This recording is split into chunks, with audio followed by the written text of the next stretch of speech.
如果我们真正的了解动物，它们的灵性是非常高。如果我们爱护一个动物的话，反而会帮助我们很多啊。不过不是我们要帮助动物，为了要得到什么利益，要帮助动物，因为我们要疼爱弱小，这是真正的 gentleman 嘛，英雄，英雄不一定是就去打仗了，也不一定是做很多大不了的事情。英雄的心是在心里。如果我们能够爱护一个小的动物的话，那我们可以爱护别的所有。有人跟我说，一个人如果他能够爱一只狗，或是一只鸟，或是一个小弱的动物的话，他一定会爱别人的，会爱人的。所以这个我们爱动物就是也是帮助世界和平的。如果大家一起疼爱的话，不一定我们不会打仗了。当我们在爱护动物的时候，我们那个爱心会自然发达出来的。各位有狗啊，有鸟啊，有宠物，都会晓得这种情况。你跟他们在一起的时候，你看他们，你就想爱他们，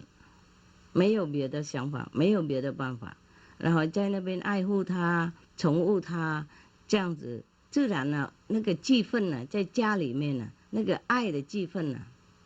就会包容整个我们的房子，整个家庭的，然后也播出来给世界的。每一家如果有那种爱的气氛的话，世界一定会和平的，因为气氛是很重要嘛。大家都晓得很清楚啊。如果我们看到两三个人和平在一起，或是互相疼爱的话，我们一看到他们，我们也很舒服突然也觉得很快乐，是吗？万一我们进去一个房子，看两三个人在那边吵闹打架，我们心里突然间也不舒服，是不是这样？是。好，所以动物它帮我们播放着我们那个心里面那个爱心出来，所以整个气氛不一样，就变成快乐。所以这个快乐的气氛也是会影响整个世界的。能不能想象每一家庭都是这样那么快乐，那么有那种爱心的气氛，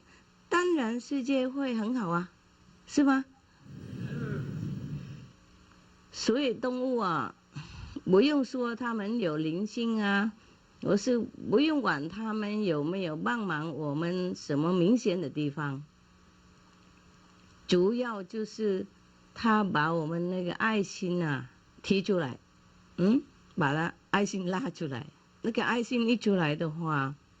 我们自己本人也会觉得很舒服，很舒服。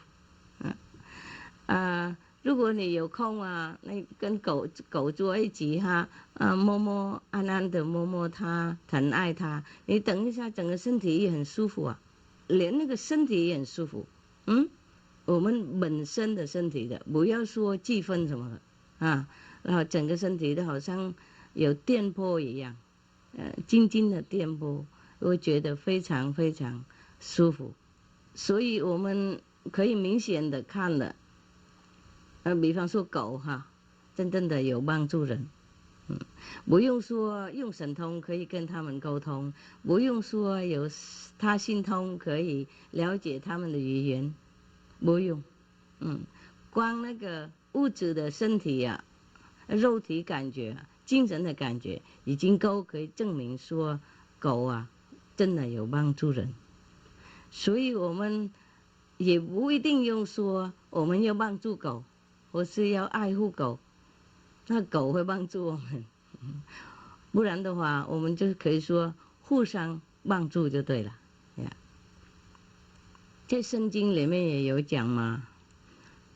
上帝说他叫动物出来有帮助我们的，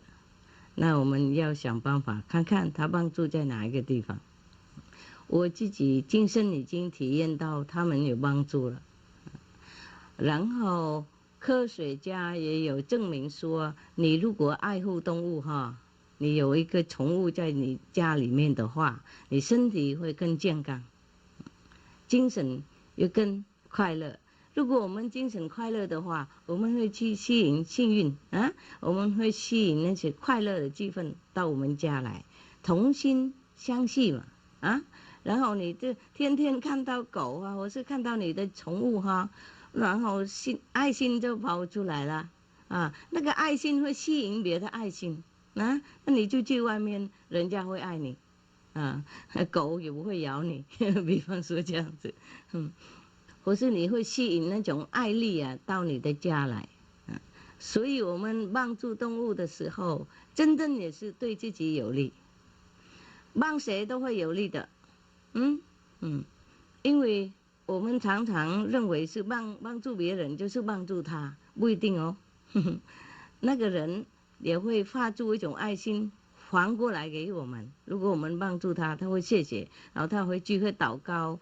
让你生活更舒服、更快乐啊。祷告有用哦，那个动物啊，它平常啊跟天堂啊直接沟通的。